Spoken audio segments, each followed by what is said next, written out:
Donc, chers confrères, mesdames, messieurs, chers étudiants, honorable présence, nous allons procéder à la soutenance de thèse de doctorat intitulée « Contribution à la détermination du taux d'inflation cible optimale au Maroc ». C'est une thèse préparée par notre candidat, M. Hicham Saf. Oh là là, M. Idriss Haqiq. Désolé.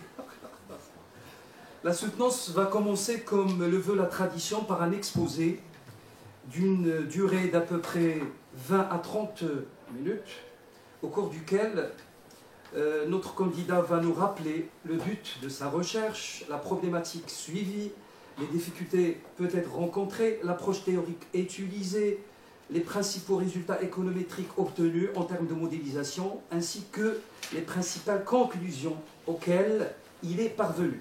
Mais avant de lui passer la parole, je voudrais tout d'abord exprimer ma joie et ma fierté d'être aujourd'hui entouré de chers collègues. Je commence par Monsieur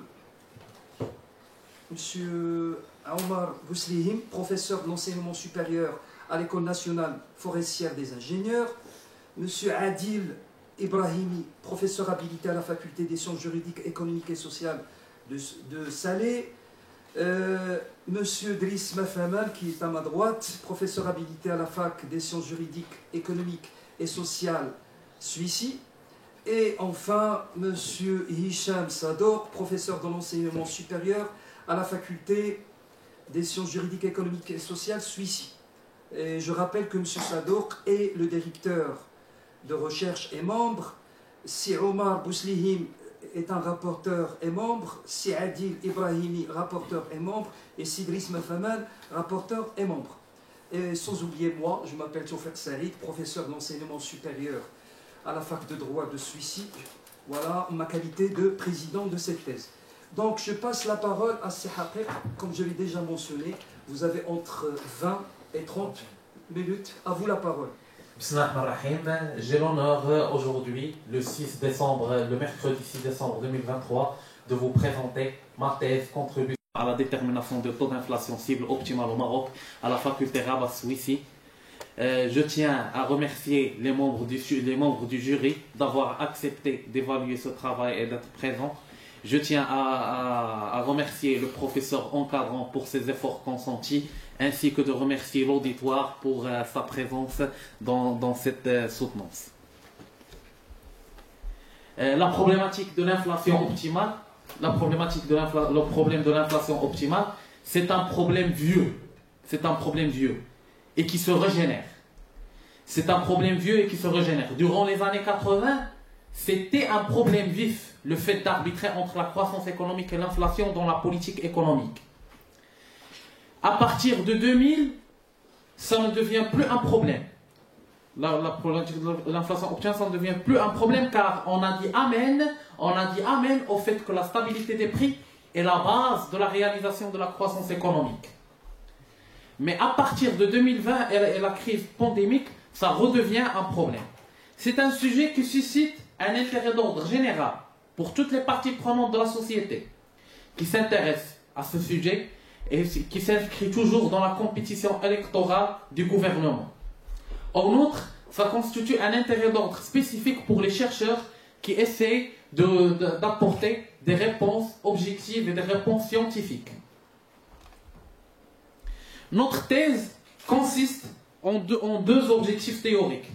Primo, l'identification du seuil d'inflation optimale tenant compte des caractéristiques de l'économie nationale, la mise en exergue de la relation non linéaire de l'inflation et de l'activité économique, pour le cas marocain.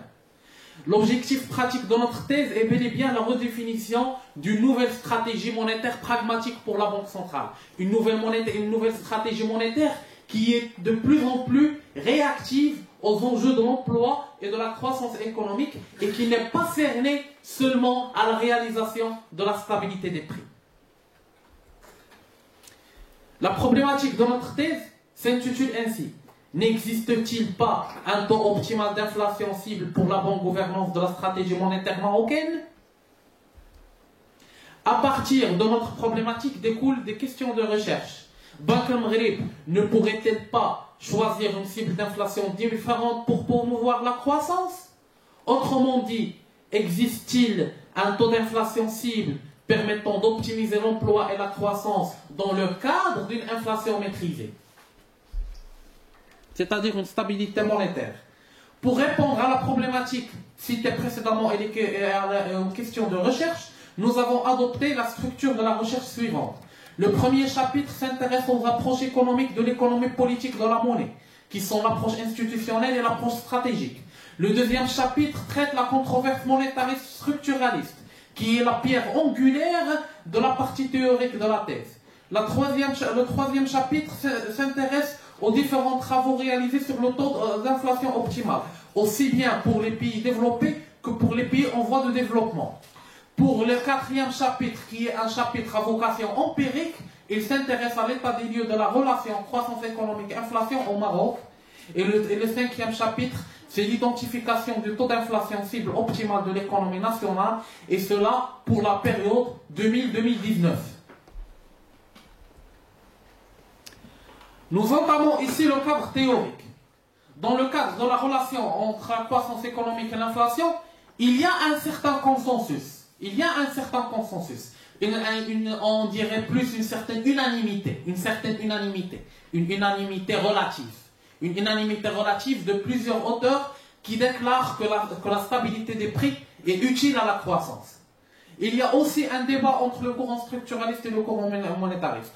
Mais à partir du consensus cité précédemment, découle la question politique pertinente, qui est l'existence d'un degré d'inflation en amont duquel la relation inflation-croissance a un signe négatif et qui met en péril la croissance, comme le déclare Fischer en 1993. Dans le cadre du premier chapitre, nous avons traité l'interaction entre l'approche institutionnelle et stratégique de la politique monétaire, qui s'avère indispensable pour l'atteinte de l'inflation optimale. Dans le cadre de l'approche institutionnelle, nous avons entamé l'indépendance de la Banque centrale. L'indépendance de la Banque centrale comme un gage de crédibilité. L'indépendance de la Banque centrale comme un processus institutionnel qui protège la Banque centrale des tentations du gouvernement, des tentations du pouvoir politique. Temptation to cheat. Lorsqu'il utilise la politique monétaire pour des objectifs électoraux. Et à partir de l'indépendance de la Banque centrale et ses limites, nous avons entamé la gouvernance de la Banque centrale. Et la gouvernance de la Banque centrale, elle met sur le bain de la décision macroéconomique et financière de la Banque centrale toutes les parties prenantes de la société via les conseils de politique monétaire. Nous avons entamé la gouvernance de la Banque centrale et après nous avons entamé le ciblage d'inflation dans le cadre de la formulation stratégique de la politique monétaire. Et cela conduit à une divergence dans la fixation du taux cible. La controverse monétariste structuraliste dépend de ce débat entre les deux courants. En effet, les structuralistes considèrent que l'inflation dépend de la structure de rapport commercial entre les pays développés et les pays sous-développés. Les structuralistes n'accordent au phénomène monétaire qu'une importance secondaire, tandis que la conception monétariste s'intéresse aux variations de la monnaie et de la vitesse de circulation. Ils avancent toujours l'aspect monétaire de l'inflation. Pour eux, l'inflation est toujours et partout monétaire, comme le déclare Milton Friedman. La revue succincte des travaux qui s'intéressent au taux optimal d'inflation pour les pays développés et les pays en voie de développement. Nous avons appréhendé à ce niveau toutes les approches et les méthodes de détermination du taux d'inflation optimal dans un panel de pays, et à partir de cette revue, nous avons adopté pour l'approche économétrique l'approche de Keynes-Hadji qui s'inspire des travaux de Hansen. C'est-à-dire à partir de cette revue de littérature que nous avons pris le choix économétrique après. Je vous présente l'évolution de la croissance économique, variation du PIB et de l'indice des prix à la consommation du premier trimestre de 2000 jusqu'au dernier trimestre de 2019. À partir de cette figure, on ressent visuellement qu'il y a un certain décalage. Entre l'évolution de la croissance et l'évolution de l'inflation. Il y a un certain décalage entre les deux. Il y a un manque de synchronisation entre l'inflation et la croissance. Il y a un décalage que nous allons voir par la suite dans l'approche empirique. Dans le cadre des faits stylisés, je vous présente l'ajustement de la croissance du PIB à l'inflation par glissement annuel. À partir de cette figure, on déduit qu'il y a une relation qui peut être modélisée entre la croissance économique et l'inflation. Je vous présente l'évolution de la croissance moyenne par palier de taux d'inflation pour la période 2000-2019. Après avoir lissé la série statistique, nous avons défini 5 intervalles d'inflation. Et pour chaque intervalle d'inflation, nous avons calculé un taux de croissance moyen. Là, à partir de cette figure, il apparaît entre les deux intervalles, 2 à 3 et 3 à 4, l'existence d'un certain taux d'inflation optimale. Parce que là, il y a un accroissement de la croissance. Il y a un accroissement rapide de la croissance économique entre les deux intervalles. 2, 3, 3 et 4. Et là, ça nous démontre qu'il y a l'existence d'un certain taux qui se situe entre ces deux intervalles, que nous allons définir par la suite. Dans le cadre de l'approche épistémologique, nous avons adopté une approche épistémologique à caractère positiviste. C'est-à-dire, on essaie de décrire la réalité indépendamment de la volonté du chercheur. Là, au niveau de la posture épistémologique, je n'ai pas de conviction. Moi, étant chercheur, je n'ai pas de conviction. Je fais seulement parler les chiffres et parler la méthode scientifique. Je ne fais pas de l'économie politique. Je n'essaie pas d'exprimer une opinion ou d'exprimer un certain point de vue. En guise de méthodologie, nous avons adopté une démarche empirique basée sur le modèle à effet de seuil, qui est un modèle très simple par rapport aux autres modèles, et son but est d'estimer un seuil d'inflation dans le cadre de cette relation inflation-croissance. Pour estimer le seuil d'inflation, notre démarche se base sur le modèle de Khan et Snadji, inspiré des travaux de Hansen, sur les modèles à changement de régime. Le taux de croissance du PIB réel s'explique par le taux de variation de l'indice des prix à la consommation, le taux de variation de la masse monétaire, la variation de l'investissement, le taux de la croissance démographique. L'analyse de la matrice de corrélation révèle une faible corrélation positive entre la croissance économique et les principales variables explicatives retenues. En outre, on déduit une très faible corrélation positive entre nos deux principales variables d'étude, à savoir la croissance économique et l'inflation. Les résultats du test de la ratio unitaire ADF démontrent que seule la variation de la masse monétaire est stationnaire en différence première. Toutes les autres variables représentent une stationnarité d'ordre 0. Les résultats des tests de causalité Granger confirment une relation unidirectionnelle. Une relation unidirectionnelle de la croissance économique à l'inflation, avec le rejet de l'hypothèse de l'effet de cette dernière sur la croissance. Le tableau ci-dessus résume le résultat des estimations. Ces dernières sont réalisées après exclusion de la variable de contrôle, taux de croissance démographique, compte tenu de la non-significativité de son paramètre estimé pour expliquer la variable endogène. De plus, l'inflation est prise avec un décalage de 4 périodes. Cet écart s'explique par le manque de synchronisation entre l'inflation et la croissance économique. L'analyse de la littérature que nous avons présentée, l'analyse de la littérature réalisée précédemment, révèle que ce décalage est quantifié dans la plupart des études empiriques par un décalage de 4 trimestres. Si pi est un seuil d'inflation fixé arbitrairement, la valeur de seuil optimale serait celle qui maximise le coefficient de détermination R au carré avec des effets significatifs de l'inflation sur la croissance économique.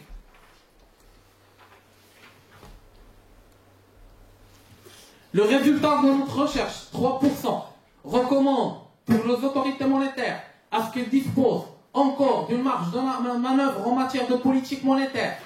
À ce titre, elle pourrait avoir une politique monétaire accommodante en assouplissant la règle du taux d'inflation effectivement contenu à moins de 2%. Les perspectives de notre thèse contribuent à la détermination d'un objectif d'inflation qui sert de guide à la politique de ciblage de l'inflation.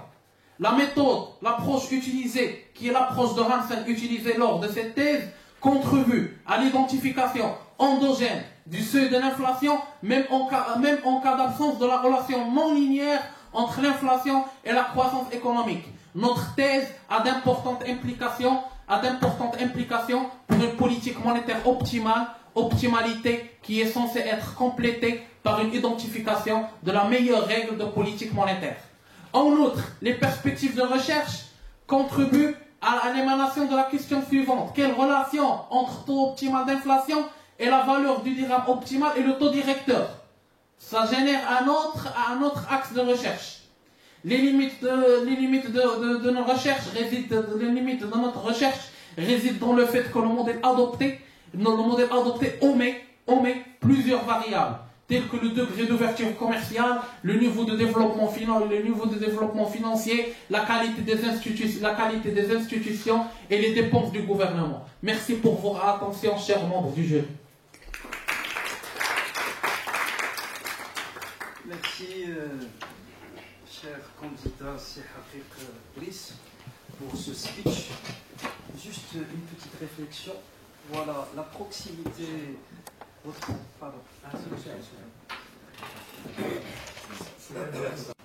La proximité de Sehaqiq au micro a déclenché, on va dire, des vagues, on va dire cette fougue, voilà, qui nous a un petit peu réveillés, parce que moi je l'assimile à des externalités positives. Voilà, il faut qu'on se retrouve les manches, voilà, pour déclencher un débat très significatif. Donc sans plus tarder, je passe la parole à Muslimine. Voilà. Les invités d'abord.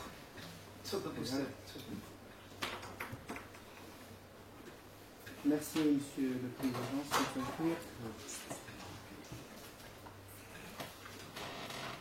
Et avant de faire mes remarques, je tiens tout d'abord à remercier le professeur Sadouk de m'avoir associé à cette thématique très intéressante. Alors, si vous permettez, dans tout travail scientifique, il y a toujours des remarques à faire, que ce soit des remarques de forme ou de fond. Alors, je vais mélanger les deux. Alors, d'une manière générale, il faut dire que les normes de la rédaction ne sont pas respectées dans une grande partie. Et je commence par la première remarque, la page 6. La page 6, et je vous demande, Monsieur Sehaqiq, de noter les remarques, s'il vous plaît. Je commence par la page 6, concernant le résumé en français, en anglais et en arabe. Si on lit le résumé en arabe, ça ne reflète pas exactement ce qui est écrit dans le résumé en français. C'est à revoir. Ça ne reflète en aucun cas ce qui est écrit en résumé en français et en anglais. La numérotation n'est pas respectée dans une grande partie du travail. Il est à revoir. Les listes des tableaux, figures et abréviations, normalement, doivent être insérées au début de la thèse et non pas à la fin de la thèse, comme le veut la tradition.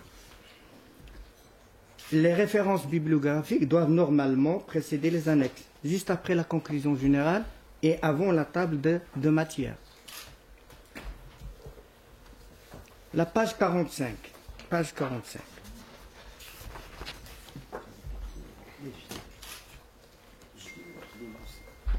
Hein?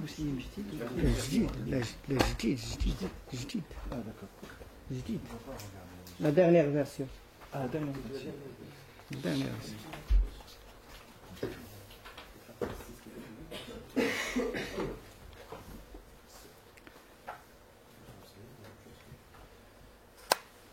Dans la page 45, par exemple, on trouve tableau numéro 1 alors qu'il s'agit du tableau numéro 2.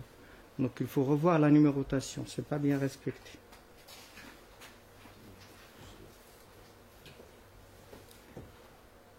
Un autre problème, c'est que dans les annexes, plutôt dans les références bibliographiques, on trouve des auteurs qui ne sont pas cités dans le texte. Et inversement, on trouve des auteurs dans le texte qui ne sont pas cités en référence bibliographique. Un autre problème, c'est que parfois on trouve des chapitres, par exemple, à titre d'exemple, le chapitre 4 avec 8 pages. On ne peut pas admettre un chapitre avec 8 pages quand même. Alors au niveau de la structure de la thèse, normalement, si on part de la thématique, qui consiste à déterminer le taux cible optimal de l'inflation, il a deux composantes. Il y a la composante inflation et la composante politique monétaire. Il fallait quand même un chapitre uniquement réservé à la problématique de l'inflation au Maroc, sur le plan théorique et sur le plan pratique. Puis en deuxième lieu, vous passez à la politique monétaire, de la même manière sur le cadre théorique et pratique, avant de mettre en relief la relation trilogique entre l'inflation, la politique monétaire et la croissance économique.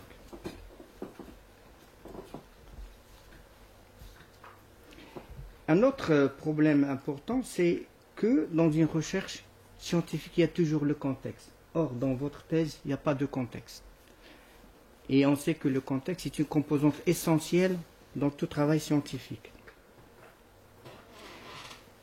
Concernant la question de la modélisation, normalement, lorsqu'on parle de modèle économétrique, la première chose à laquelle on doit penser, c'est la question des hypothèses.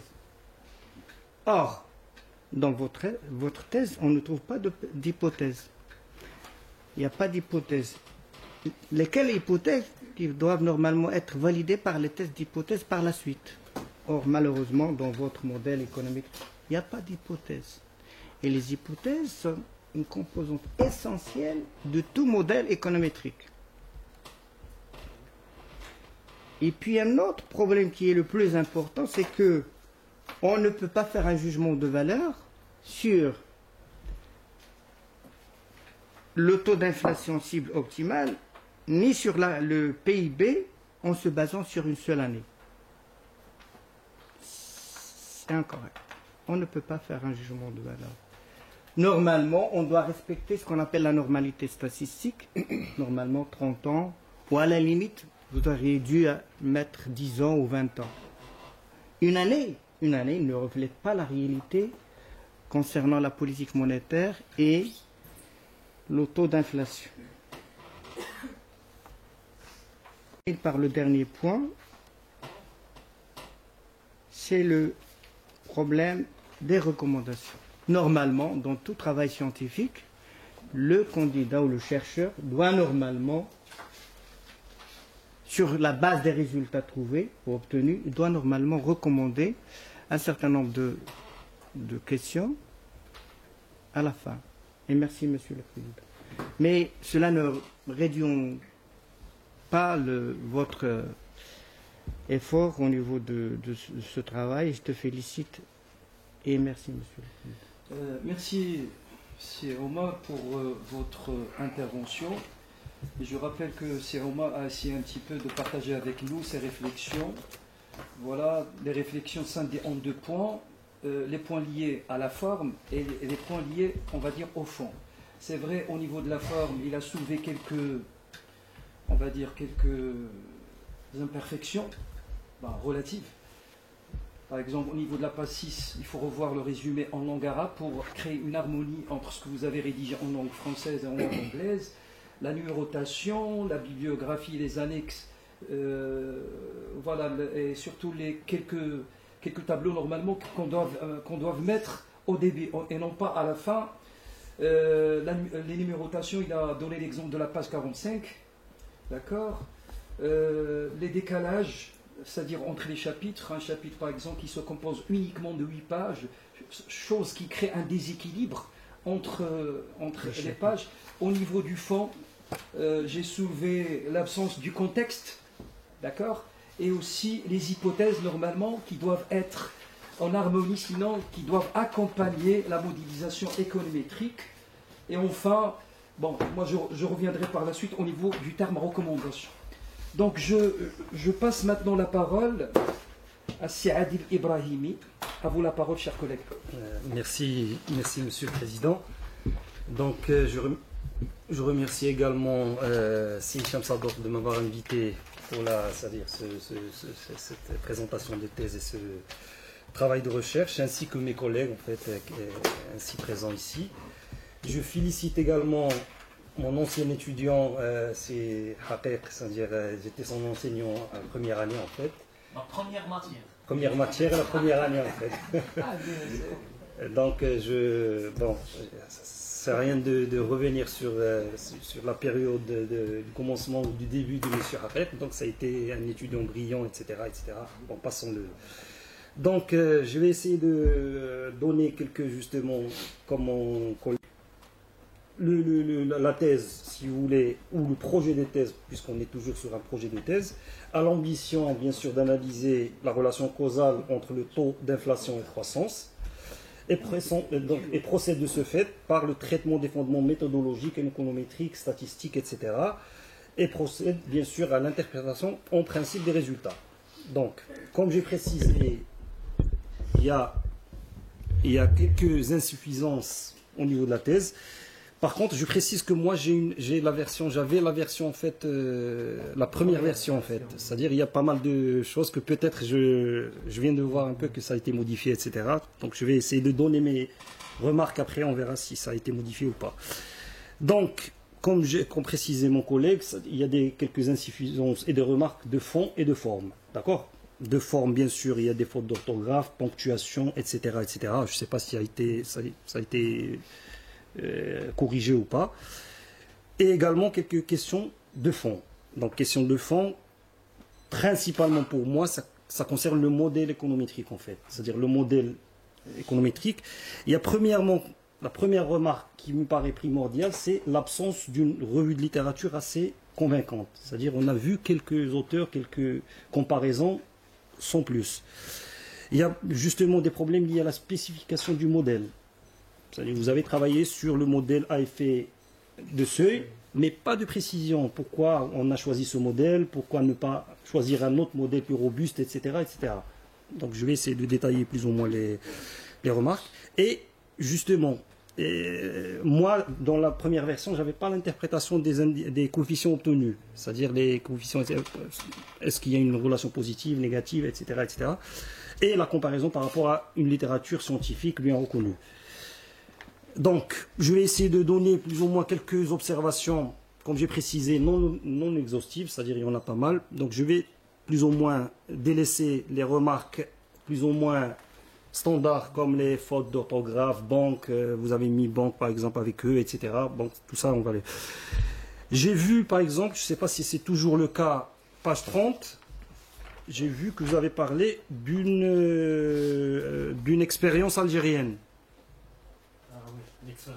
Mais vous n'avez pas précisé de quoi s'agit-il en fait. C'est quoi l'expérience algérienne? Rien. Aucune précision. D'accord? C'est-à-dire qu'il a fallu au moins une petite précision en bas. Note de bas de page par exemple. L'expérience algérienne, c'est etc. etc. D'accord? Ça c'est très intéressant pour un travail scientifique. Au moins on sait de quoi on parle. Pareil pour la page 62-65, je ne sais pas si c'est là, on est sur la bonne page ou pas. 65, par exemple, sur le bilan de la politique monétaire du Maroc sur la période 2000-2019, il n'y a aucune comparaison par rapport à une littérature existante en la matière, c'est-à-dire aucune. Donc vous avez traité le sujet et basta. Alors que normalement pour un travail, pour une étude, si vous voulez, économétrique, il vaut au moins avoir une comparaison scientifique, c'est-à-dire une littérature plus ou moins qui parle du même sujet. Pour la page 70, je ne sais pas si ça a été corrigé ou pas, c'est une copier-coller de la section 1 de la page 62. Donc vous avez repris le même paragraphe en fait. Au niveau de l'ancienne version, je ne sais pas si ça a été modifié ou pas, mais Aussi, comme a précisé mon collègue tout à l'heure, donc absence de spécification détaillée des hypothèses du modèle économétrique. Il n'y a aucune hypothèse, c'est-à-dire vous testez une relation, un modèle, sans avoir des objectifs à atteindre, c'est-à-dire pourquoi faire, d'accord? Il fallait préciser plus ou moins les hypothèses du modèle. J'ai précisé aussi un effort est préconisé au niveau de la présentation des tableaux, mais j'ai vu que ça a été plus ou moins soigné, etc. Donc, comme j'ai précisé tout à l'heure aussi, absence totale de la littérature scientifique qui confirme ou infirme les résultats obtenus. Donc, j'ai vu que vous avez précisé un ou deux auteurs pour les résultats du modèle, mais ce n'est pas suffisant, d'accord? C'est-à-dire qu'il faut vraiment une littérature plus ou moins pareil, comme a précisé mon collègue tout à l'heure, une bibliographie très riche, mais qui n'apparaît nulle part au niveau du travail scientifique, en fait, de votre travail. C'est-à-dire il y a la littérature, mais il n'y a pas c'est-à-dire on ne la voit pas au niveau de votre contenu, en fait, c'est-à-dire au niveau de la thèse. Et vice-versa. C'est-à-dire il y a des auteurs au niveau du contenu, c'est-à-dire au niveau du livrable, mais ça n'apparaît pas au niveau de la littérature, la bibliographie. La dernière remarque, et qui concerne bien sûr le modèle économétrique. Donc pour moi, je ne sais pas, il serait souhaitable d'utiliser des modèles, des modélisations robustes, plus robustes, comme par exemple le modèle des données de panel, les GMM par exemple, ou par exemple les tests non paramétriques. D'accord? C'est plus robuste, c'est plus costaud. Et justement, la dernière question, pourquoi vous avez choisi le modèle à effet de seuil? C'est-à-dire pour vraiment répondre à votre problématique, si vous voulez.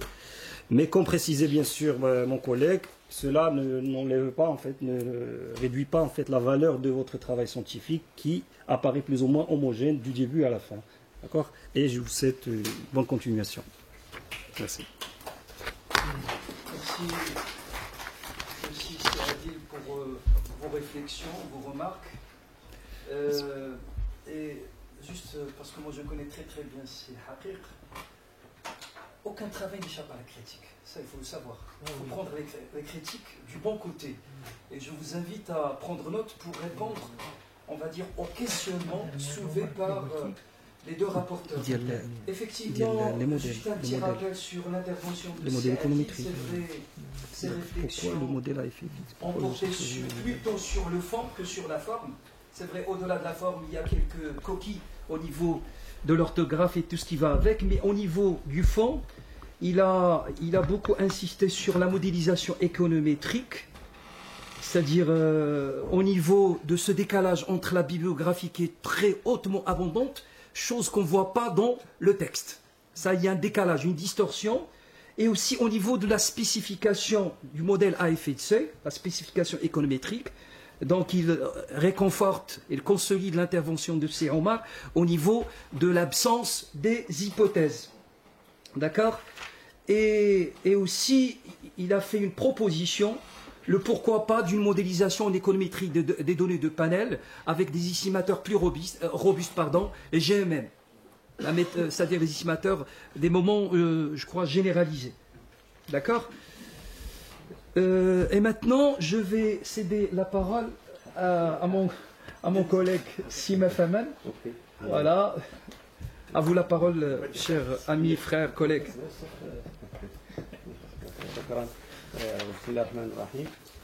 Merci, Monsieur le Président. Donc, mon collègue Ahmed. Alors, de prime abord, je voudrais tout d'abord remercier mon collègue et ami professeur Sabah Hichem pour m'avoir associé donc, à participer à évaluer ce travail scientifique. Je tiens aussi à évaluer saluer le public ici présent, ainsi que mes collègues faisant partie du jury. De ma part aussi, je tiens à féliciter donc, le doctorant, Haqiq Driss, donc qu'on s'est croisé, ça fait plusieurs fois. Donc c'est un étudiant dynamique, donc c'est toujours, il est là, il était impliqué. Donc avant de parler de son travail. Donc je tiens à remercier pour la qualité de votre présentation. Aussi pour le choix du sujet portant sur la contribution à la détermination du taux d'inflation cible optimale au Maroc. On sait bien qu'il y a un certain moment où le taux d'inflation était modéré au Maroc, dernièrement, donc après la crise Covid, après la guerre de la Russie. Donc on a par exemple assisté à la montée d'une inflation donc d'une manière exponentielle partout dans le monde. Donc c'est un sujet qui est ancien et d'actualité. Alors le travail de recherche aborde une thématique intéressante, une analyse aussi donc détaillée, judicieuse, etc., qui reflète la qualité aussi de l'encadrement du professeur donc Hicham Sadok. Alors, comme on dit, ce travail n'est pas parfait, donc on n'est pas aussi pour jeter des fleurs. Après la lecture donc du travail, donc j'ai soulevé donc certaines remarques que je vais donc les discuter, soit par introduction, par chapitre. Donc je commencerai tout d'abord par le titre. Déjà le titre, contribution à la détermination du taux d'inflation cible optimale au Maroc, mais dedans, le manuscrit, vous parlez plus de l'arbitrage aussi. D'ailleurs, vous l'avez fait ça, la présentation entre inflation et croissance. La période n'est pas mentionnée. Donc, normalement, dans un titre, il faut l'horizon temporel, où il faut présenter aussi donc l'espace.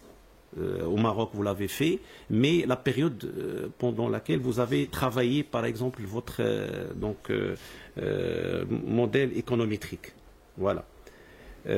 Parfois, on précise même l'outil de travail pour certains doctorants. Alors, la page de garde aussi, même la nouvelle forme, normalement, il fallait aussi préciser, pour des normes académiques, la qualité de chaque enseignant. Membre rapporteur, directeur de thèse, même je pense votre nom, il ne figure pas la thèse. Qui a fait le travail? Ah, quand même. Et votre nom doit figurer donc le travail.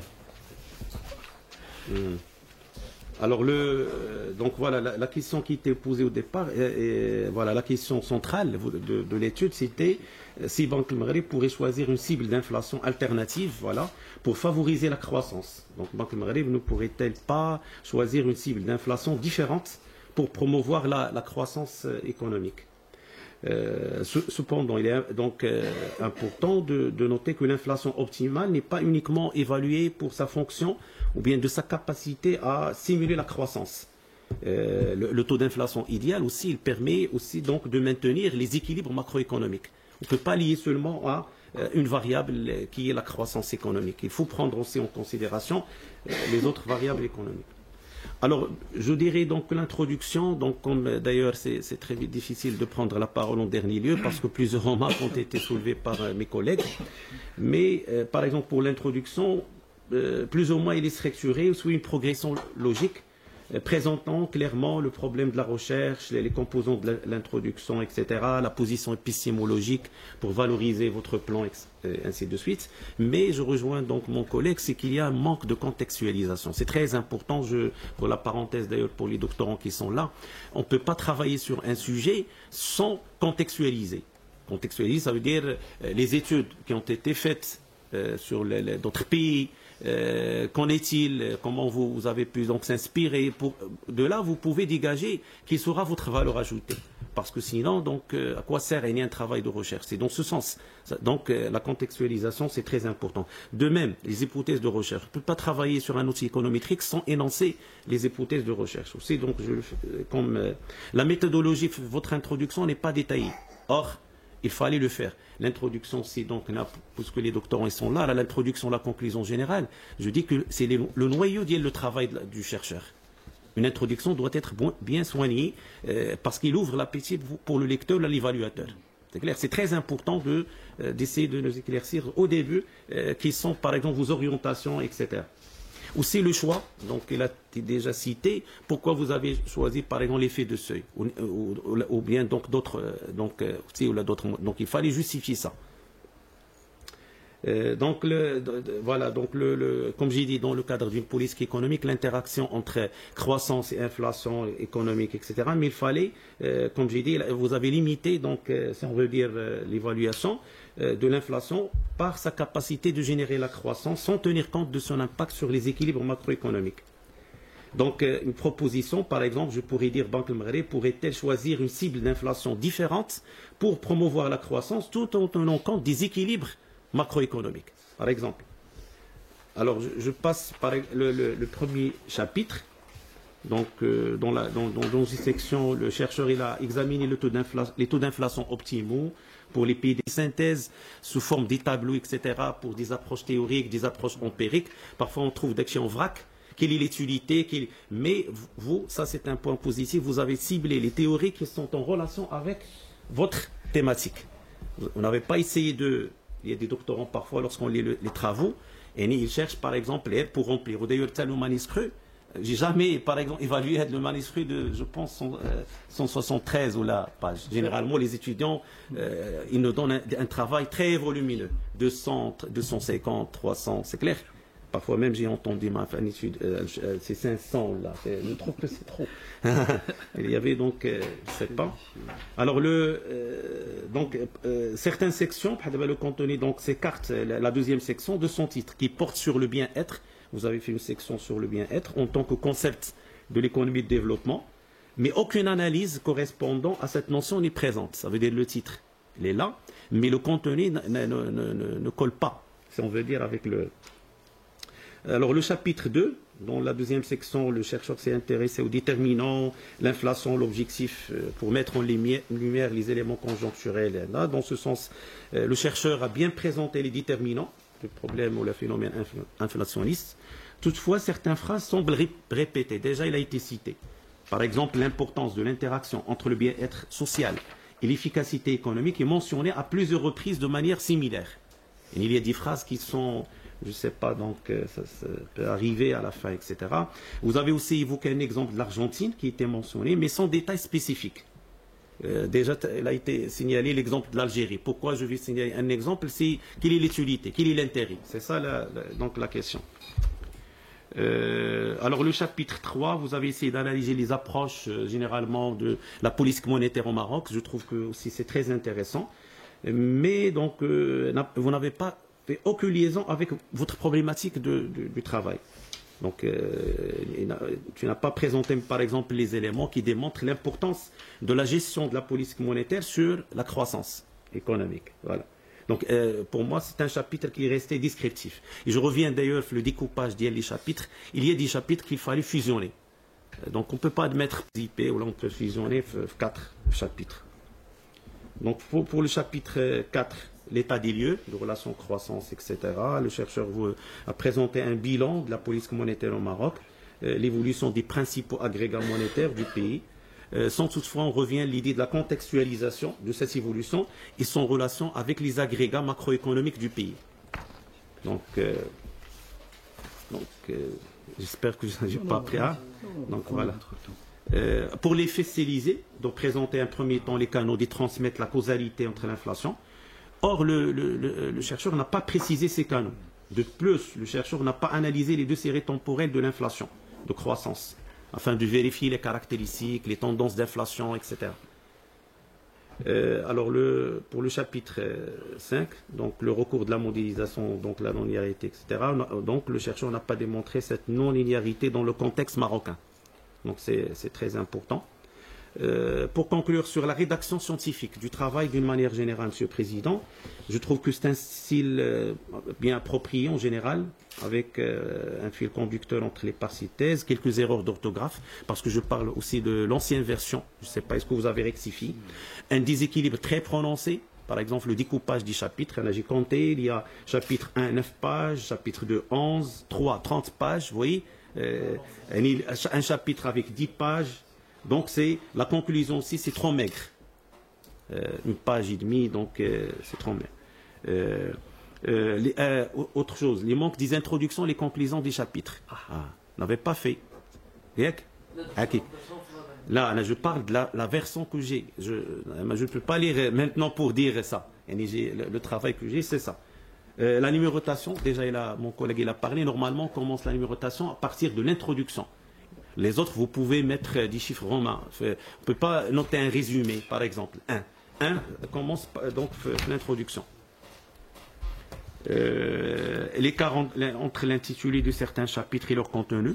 Donc il faut, déjà j'ai assisté donc, le samedi dernier, on a fait la même remarque malheureusement. Parfois le contenu c'est très intéressant, mais vous ne choisissez pas des titres qui sont attractifs.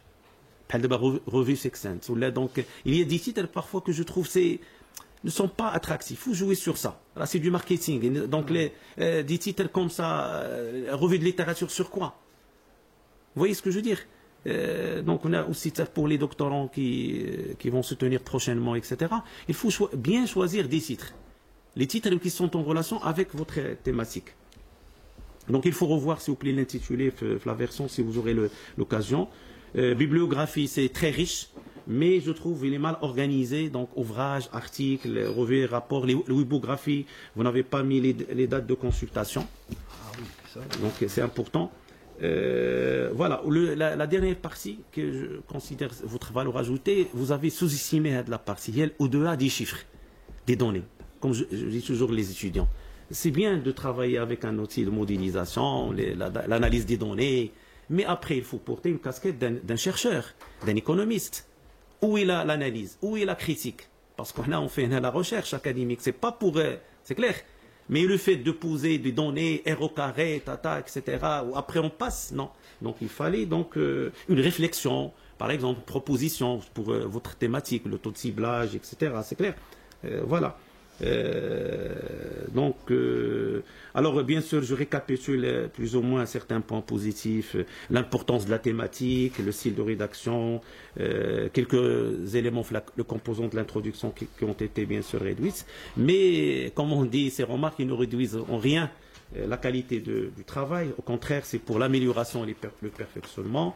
Je tiens à vous féliciter encore une autre fois et travers vous, votre encadrant, professeur et ami Hicham Sadour, aussi pour les efforts déployés. Et je vous souhaite bonne continuation. Merci, Monsieur le Président.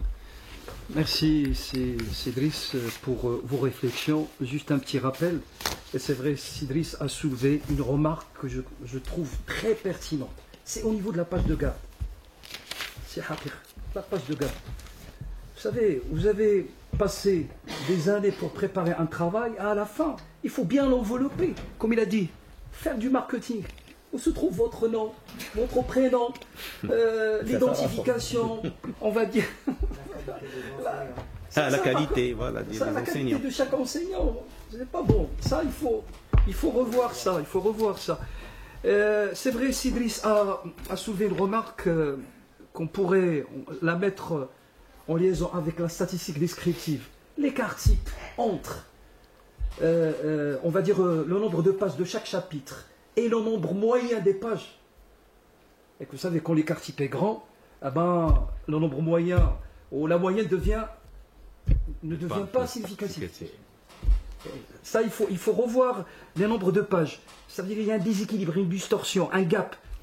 Ça aussi, les réflexions que j'ai trouvées pertinentes, avec plus ou moins jugement de valeur, c'est l'analyse bivariée. C'est vrai, c'est Driss a soulevé cette réflexion, c'est-à-dire au niveau de la modélisation économétrique, vous vous êtes focalisé sur la relation entre l'inflation et la croissance. La croissance, c'est vrai, vous avez intégré des variables de contrôle, mais pourquoi vous n'avez pas pris en considération aussi les équilibres fondamentaux, normalement préconisés par les bailleurs de fonds? D'accord? Ça aussi, autre réflexion, Cédric, la webographie aussi, il faut marquer la date de consultation. C'est très important au niveau de la webographie. Et c'est vrai, Cédric a consolidé les interventions, on va dire, de mes chers collègues, c'est Omar, c'est Adil, en ce qui concerne le manque de contexte. Voilà, le contexte qui fait défaut. Les hypothèses de recherche qui doivent surtout accompagner la modélisation économétrique, c'est-à-dire parce que quand on fait de la modélisation, et ça je le dis toujours à mes chers étudiants, la modélisation économétrique est considérée comme un outil. C'est un outil, n'est pas une fin en soi. On se sert pour valider ou pas, ça dans sa configuration, on va dire classique, une théorie ou des théories. Ça aussi, il faut le revoir. Et aussi le titre, j'ai oublié le titre. Le titre, c'est vrai, l'espace géographique est mentionné, le Maroc, mais par contre la dimension chronologique, la période d'étude doit figurer au niveau du titre, et aussi il faut préciser l'outil économétrique que vous avez utilisé, c'est-à-dire un titre qui doit renfermer en son sein toutes ces informations. Mais comme il a dit si ma femme, à la fin, ben, quand même, c'est un travail mignon quand même. On va pas. Bon, on est là pour critiquer, mais à la fin, il a bien dit ça pour vous remonter le moral. Il faut prendre les choses. Moi, je le dis toujours du bon côté. C'est haqiq. Et maintenant, je vais céder la parole alors, à mon cher collègue Sissadok, voilà, qui est le directeur de recherche, l'encadrant, on va dire, de ce travail. À vous la parole, cher collègue. Merci, merci Monsieur le Président, chers collègues, chère présence. Je tiens tout d'abord en fait à féliciter le candidat Driss Haqiq pour le travail. Et en fait, dans le monde académique, dans la recherche scientifique, dans un premier temps, en fait, si on vient féliciter une personne, c'est d'abord pour l'effort, parce qu'il faut développer la culture de l'effort avant la culture du résultat. Donc si vous êtes là par toutes les remarques qui vous ont été adressées, c'est tout simplement pour vous dire, vous avez fait un effort, c'est la raison pour laquelle d'ailleurs vous êtes conviés ici, et bien évidemment, puisque tout travail est perfectible, que dans la science, il n'y a pas de perfection, il n'y a pas de vérité, il y a toujours des questions, des remises en compte de ce que vous avez fait, et c'est ce qui permet normalement pas, non uniquement à vous, mais à la science en général de progresser. Et il faut toujours se méfier quand il n'y a pas assez de remarques, quand il n'y a pas assez d'erreurs même, parce que c'est à partir des erreurs qu'on va essayer de prospérer et même de développer. Donc, en disant cette introduction, je tiens à remercier d'abord vivement les membres du jury ici présents qui ont pris sur leur temps. Ils ont fait un effort monumental pour la lecture, pour le déplacement. Donc, je tiens à vous remercier vivement et toutes vos remarques en fait et vos questions, en fait, ils sont tout à fait légitimes. J'ai quelques réponses sur quelques éléments, mais bien évidemment, moi, je ne veux pas endosser le rôle de l'avocat parce que j'espère et j'estime qu'il saura se défendre mieux que ce que je pourrais le faire, parce que finalement, c'est son travail, c'est celui qui a enfanté, il a donné naissance à un enfant.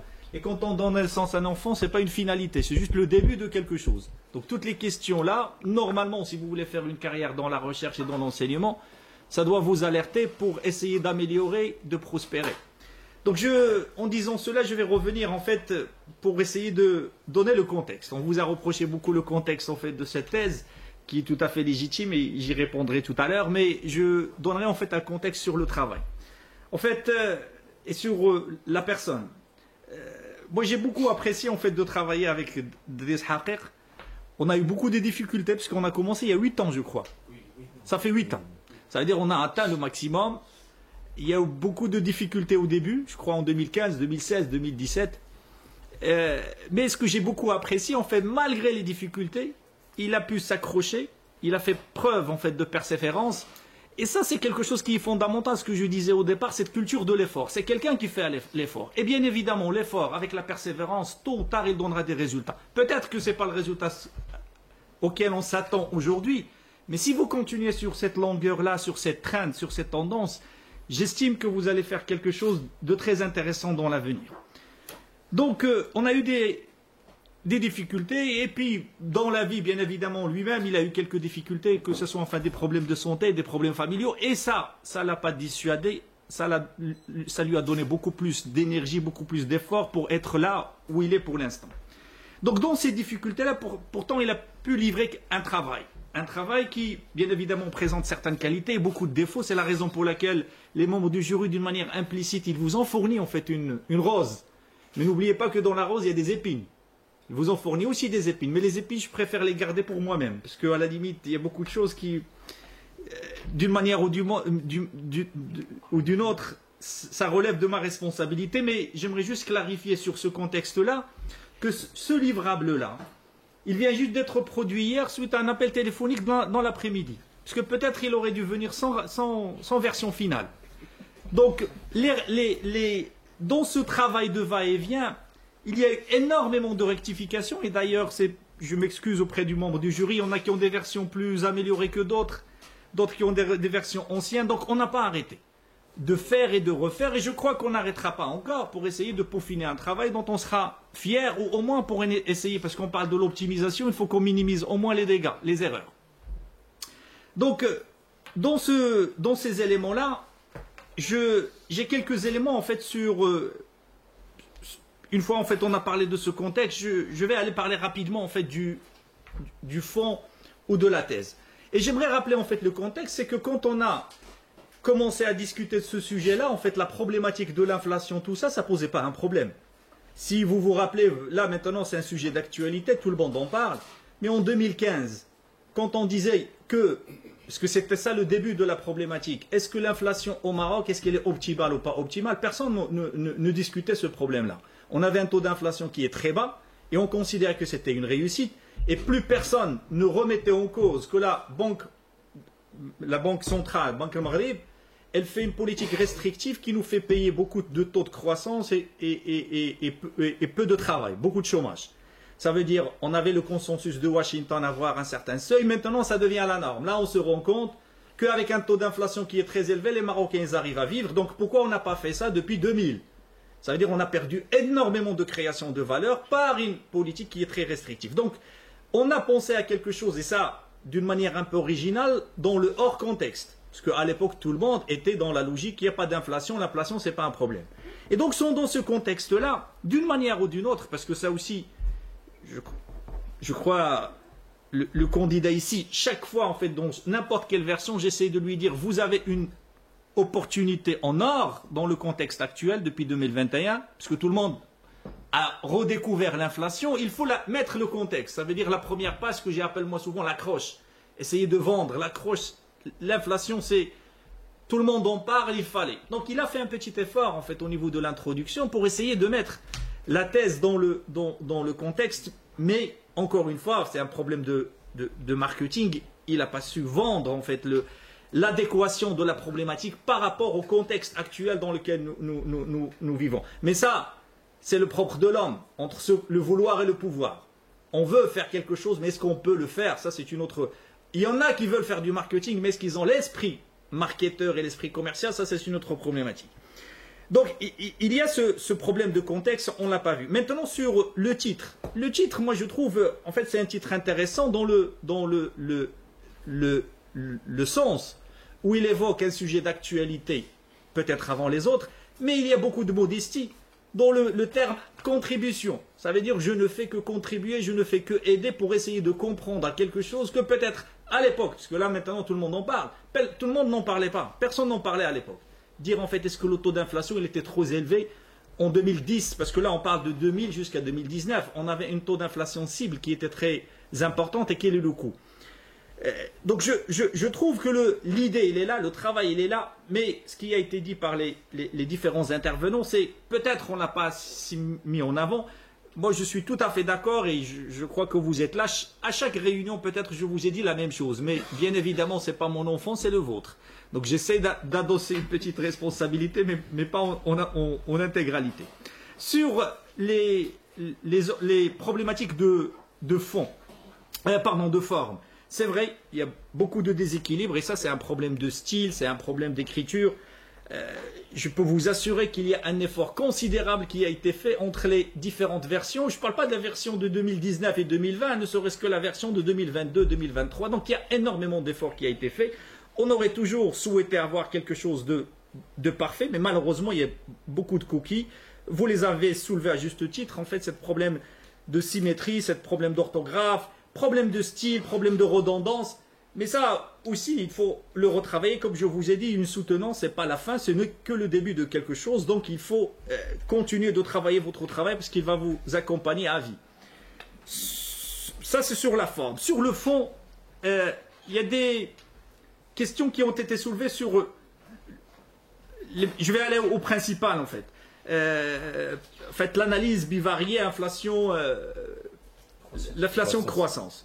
Parce que finalement, nous nous inscrivons en fait dans la politique monétaire. La politique monétaire, elle n'est pas, on va dire, cachée.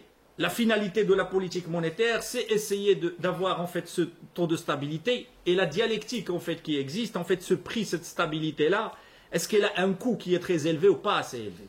Et donc la problématique il est là. Et si on la regarde à travers en fait la finalité de la politique monétaire, on ne peut pas aller chercher d'autres agrégats ou d'autres indicateurs, sinon on va être noyé. Et d'ailleurs je vais revenir pourquoi le modèle il est très simple.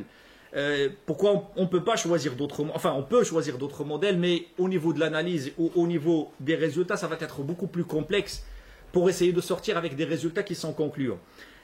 Deuxième question qui me semble un petit peu intéressante sur cette revue de littérature, et ce qui vous a été reproché d'une manière indirecte sur l'économétrie. En fait, il n'a pas fait une thèse d'économétrie. À mon avis, il a fait beaucoup plus une thèse d'économie politique, parce qu'il s'est dédouané tout à l'heure en disant « je ne fais pas de l'économie politique ». Si, il fait de l'économie politique parce que, au niveau de l'approche épistémologique, quand il prend cette posture « je suis positiviste », j'ai choisi la posture positiviste, il ne peut pas avoir un avis, il ne peut pas avoir des opinions, sinon il serait dans une approche normative, et donc vous allez lui reprocher peut-être la contradiction au niveau de la posture épistémologique entre ce qu'il dit et qu'est-ce qu'il fait.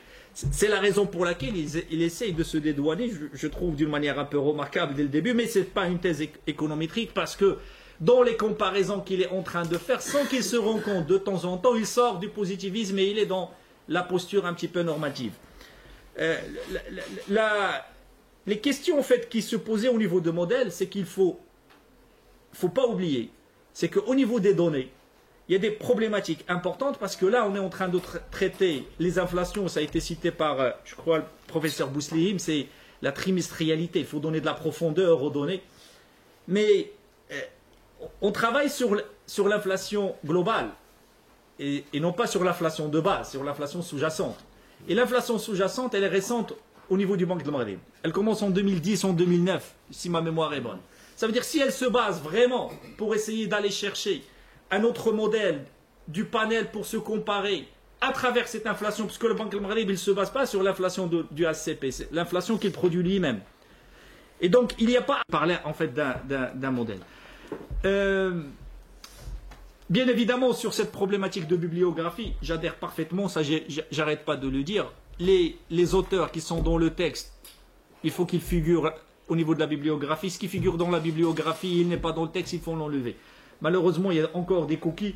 Les collègues ils l'ont notifié à juste titre. Ça aussi, c'est des choses sur lesquelles peut-être il faut revenir pour essayer de les corriger. Donc voilà, j'ai essayé de brasser un portrait de l'essentiel des remarques, mais bien évidemment, je n'ai pas voulu en fait répondre à l'essentiel, puisque je lui serai l'opportunité, l'occasion de se défendre par lui-même, parce que j'espère qu'il saura le faire mieux que moi. Je vous remercie pour votre attention et je restitue la parole à Monsieur le Président. Merci, cher collègue Sadoq, pour cette intervention que je considère comme une intervention qui a essayé un petit peu de brasser, vous avez essayé de partager avec nous un petit peu vos relations avec votre encadrant. Et c'est vrai, moi j'ai beaucoup apprécié ce que vous avez dit, il faut cultiver, on va dire, la qualité de l'effort. C'est vrai, parce que derrière chaque travail, il y a un effort fourni. Et c'est vrai, nous, quand on critique, il faut qu'on se rende compte, on va dire, de l'importance de la critique constructive. On critique pour améliorer. Voilà, le but, c'est pour améliorer le travail, et non pas pour, c'est pas moi, on va dire, sous-estimer ou quoi que ce soit. Mais c'est vrai, vous avez aussi, Sadoq, soulevé, on va dire, la notion liée à la rigueur scientifique, c'est-à-dire ce dilemme entre l'approche positiviste et l'approche normative. Ça, c'est très important, c'est-à-dire la dimension épistémologique, on va dire, de chaque travail. Et souvent, les étudiants, malheureusement, n'accordent pas assez on va dire, d'espace ou de temps, on va dire, pour intégrer tout ce qui pourrait, on va dire, faire de la dimension épistémologique une feuille de route, on va dire, menant vers un travail, on va dire, de qualité. Vous avez Sadoq aussi, c'est-à-dire depuis longtemps, il y avait cette politique monétaire restrictive, voilà, qui a fait perdre beaucoup, on va dire, de croissance et par la suite d'emploi. Et ça, c'est très, très, très important, ce que vous avez soulevé comme on va dire, comme notion historique qui a toujours marqué, on va dire, la politique monétaire de la Banque centrale. Vous avez aussi partagé avec nous une information très importante, c'est l'utilisation de cette fameuse variable qui s'appelle l'inflation sous-jacente, qui a démarré, c'est-à-dire au niveau de la stat, à partir de 2010. Donc, c'était bien. Votre encadrant a dit de belles choses sur, on va dire, sur ce que vous avez fait. Et il vous a critiqué, mais c'est de la critique constructive. C'est-à-dire il faut assumer, on va dire, sa responsabilité, parce que comme il a dit, c'est votre enfant et non pas le mien. D'accord? Moi, pour ma part, je dirais que je partage avec vous, et d'ailleurs, c'était en liaison avec mes réflexions. Donc, toutes les réflexions émises, les critiques par mes collègues, c'est-à-dire se rencontrent, c'est de la critique sur le fond, sur la forme, et c'est des critiques constructives. Ça, c'est très très important. Constructives. Et pour ma part, j'aurais une ou deux questions. Au niveau de la spécification économétrique, vous avez utilisé le taux de croissance, c'est ça, le taux d'accroissement, sans pourcentage, c'est-à-dire la variation absolue. C'est ça. Et vous avez adopté une fréquence trimestrielle, c'est-à-dire des séries chronologiques avec une fréquence de 3 mois. D'accord. Donc, delta que vous avez, variation absolue ou variation relative? Relative. Le taux d'accroissement. D'accord.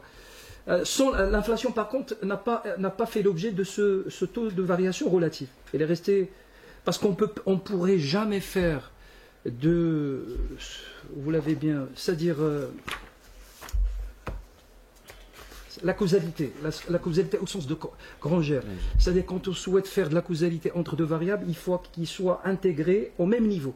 S'il y a un décalage, on ne pourrait jamais, parce que la causalité indique la corrélation, mais la corrélation malheureusement n'indique pas la causalité. C'est vrai, vous avez choisi deux variables de contrôle, c'est-à-dire dans le cadre toujours de l'analyse bivariée entre deux variables, à savoir le taux de croissance PIB et l'inflation.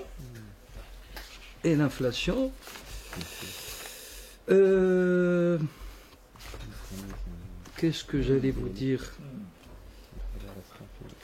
C'est vrai, moi aussi, j'ai trouvé que les hypothèses qui doivent accompagner une spécification économétrique étaient absentes, chose qui, et comme je l'ai déjà dit, l'économétrie, ou plutôt en liaison avec la spécification économétrique, est un outil voilà, qui est là avec les hypothèses, et les résultats permettent d'infirmer ou de confirmer, on va dire, les théories. Donc cette traçabilité est très importante. Ce qu'un économètre appelle l'anatomie de la modélisation, il y a des étapes qu'il faut suivre pour respecter, on va dire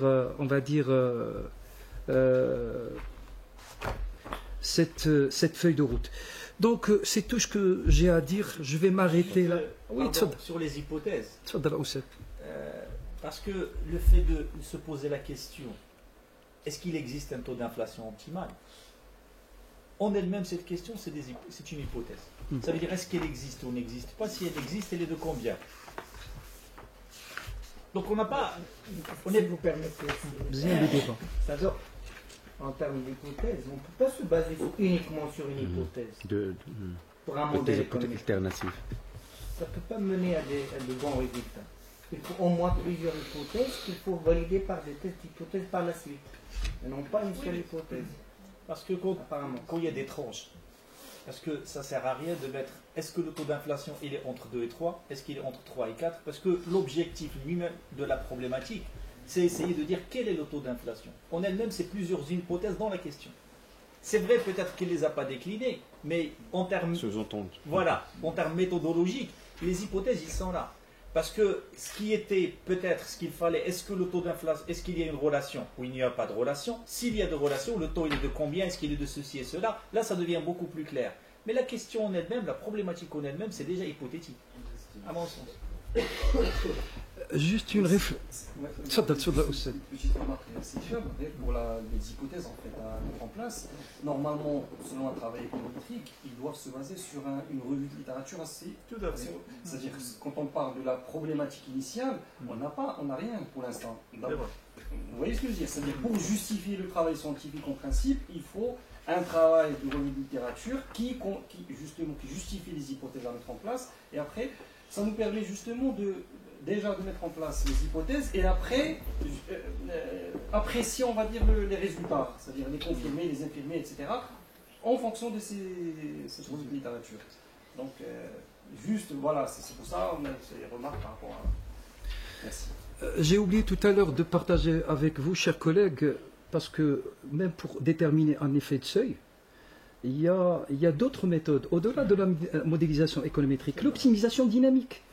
C'est-à-dire on a un programme avec des contraintes. Bon, les contraintes, vous les avez partagées avec nous. Une variable dichotomique 0, c'est-à-dire quand l'inflation est inférieure au seuil, égale à 1 quand l'inflation est supérieure strictement au seuil. Ça aurait donné, on va dire, des résultats qui pourraient enrichir, on va dire, votre travail. Et avec ça, vous aurez deux approches, l'approche économétrique que vous avez utilisée, et on fait ce genre de travaux permettant, on va dire, de déterminer, on va dire, le seuil d'une variable. Donc maintenant, c'est haqiq, l'heure de vérité arrive.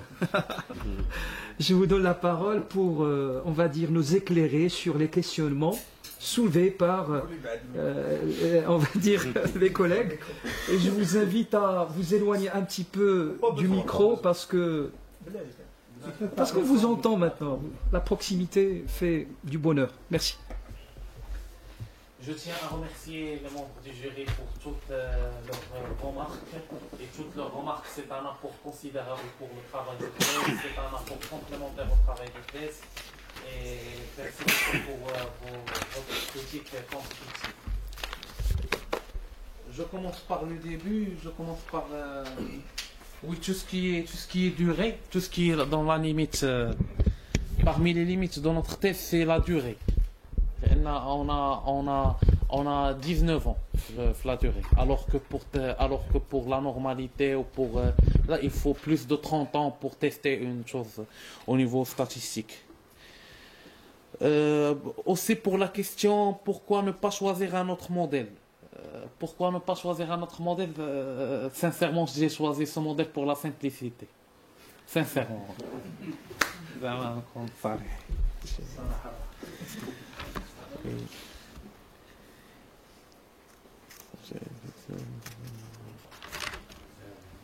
Je vais intégrer toutes vos remarques dans le travail. Concernant l'exemple de l'Algérie, parce que je n'ai pas bien spécifié, j'ai pris l'exemple de l'Algérie parce qu'il démontre, parce que Ahmed Ben Saïd, dans le cadre de la revue politique algérienne, il a démontré le conflit entre les banquiers et les industriels. Les banquiers, ils voulaient une politique monétariste. Tandis que les industriels voulaient une politique monétaire. Justement, il fallait juste préciser. C'est ce qui manquait au oui, je tiens à vous remercier, l'auditoire qui est présent, remercier ma famille qui est venue me soutenir, remercier mes amis comme Sidinia qui est venu ici pour soutenir Sibel Qaïd. Tous les amis, merci beaucoup pour votre attention.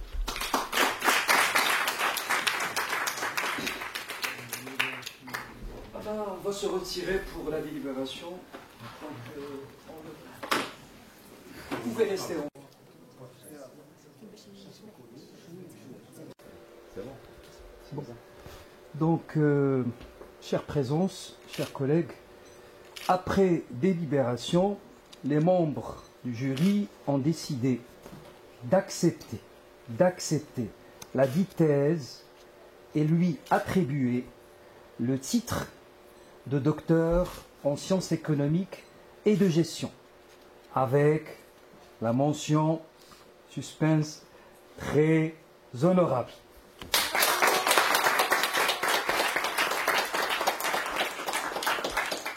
Juste une réflexion.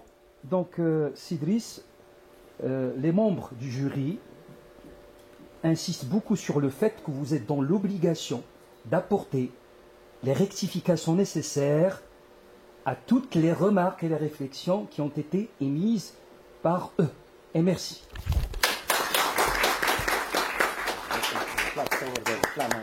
اجي عندك هشام كسور استاذ غالي لا هو اللي اجي تاريخيا سي هشام غيلبسني هو اللي غيلبسني الكسور هذا راه ديال الزاويه هذا راه ديال الزاويه فيليسيتاسيون الله يحفظكم الله يحفظكم السلام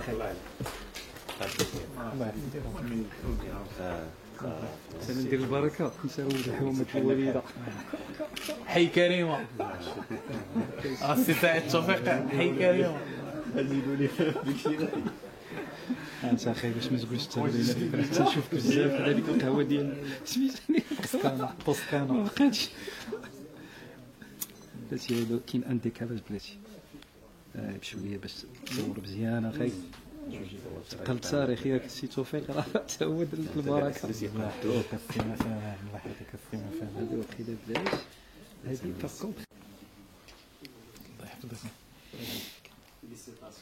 الله يبارك فيكم شكرا جزيلا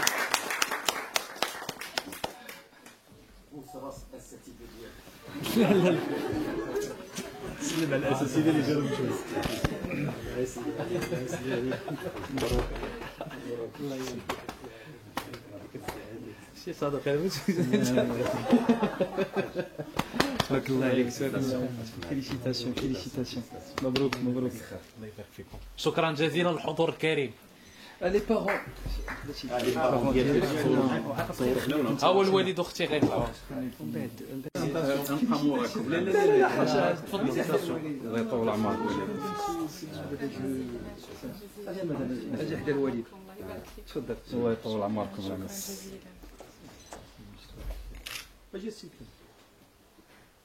زيد شويه النور نتقادوا بحال لا ترجع انت شويه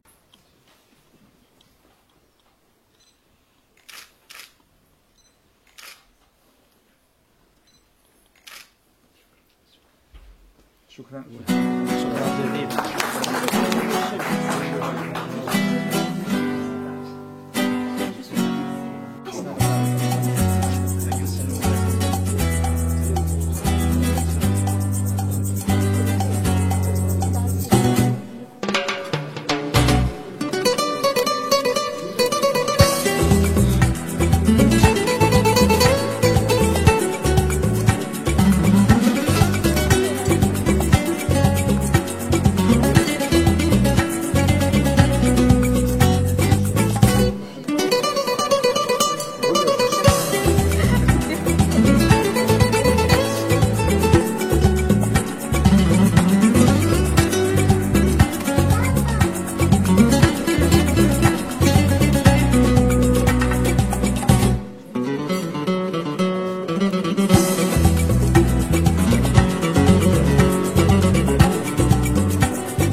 ساعة